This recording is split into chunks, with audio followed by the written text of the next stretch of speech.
армысыздар. Жалпы бұл жерде айтқалы отырған бір сүйініш және бір ұсыныс деп айтуға болады. Генрих Гейнен бір айтқан сөз есіме түсіп отыр. Когда выходит герой, на арену выходит клоуны деген сөз бар екен да. Сол сияқты қазір саясат сахнасында жүрген сайқын қазақтар, иллюзионистер, жонглерлер, тағы басқалар үшін әрине қазақ мүддесі, ұлт мүддесі, оның ішінде қазақ баспасөзінің аужайы, хал ахуалы әрине қызықсыз. Сондықтан да бұл біздің бірігіп отырғанымыздың өзі бұл өте жақсы бастама. Бірге алатынымызды көрсетіп отыр. Алда әлі үлкен форум болады. Мына әрине бірден масштабында кішкене тәжірибе бір бүгін бір сынама ретінде болып отыр ғой. Ал енді жалпы мен алаңдайтын мәселем бұл жік, яғни жаңа Дәурен ағамыз айтып отыр ғой, қазақ тілді және орыс тілді баспасөзді бірін-біріне қабаттастыру керек, жаңа кіріктіру керек деген сияқты. Мен алаңдайтын бұл осы қазақ тілді баспасөздің ішіндегі, мысалы мен өзім Дала мен қала, өздеріңіз білесіздер, Нұр Отанның төл баласы, жаңа Таназаннан қарай кеткен ойбай, Қазақстан өсіп жатыр деп жарапазан айтудан жалықпайтын сондай газет, өкінішке қарай.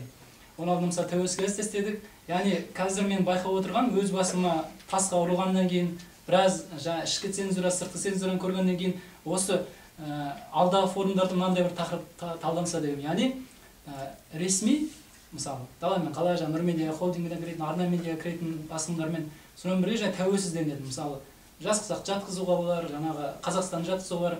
Сол басылымдарда журналистер ұлттық мәселені немесе ортақ қандай бір пікірде түйісе алады. Өйткені қанша дегенмен екі жақ, былайша айтқанда баррикаданың екі жағында. Мысалы, біздің басылымда үш басқа мәселені қайдан, бірақ нақты үш мәселеге табу қойылған. Яғни бірінші ұлттық мәселе. Біз хандар мәселесін көтереміз деп, қысқаны 100 жыл бір колонкаға бере салу керек, 2 күн бойы телефонымыз тыныштық қылмайды. Сапарбай ағамыз ойбай сен үшін құрайтын болдық деп. Мысалы, одан кейін ұлттық мәселе жауады. Діни мәселені көтеруге болмайды. Өйткені білесіздер, президент әкімшілігі анау деген сияқты ол мәселені қозғамайды. Және үшінші мәселе саясат. Саясат тереңде болмайды. Біз үшін жаңағы Жәкішев, Шабдарбаев, Сыншаттағы қазақ кейді, рақат кейді қызықтырмайды. Ол жоқ, ондай мәселе жоқ. Оның бәрі иллюзия, голограмма.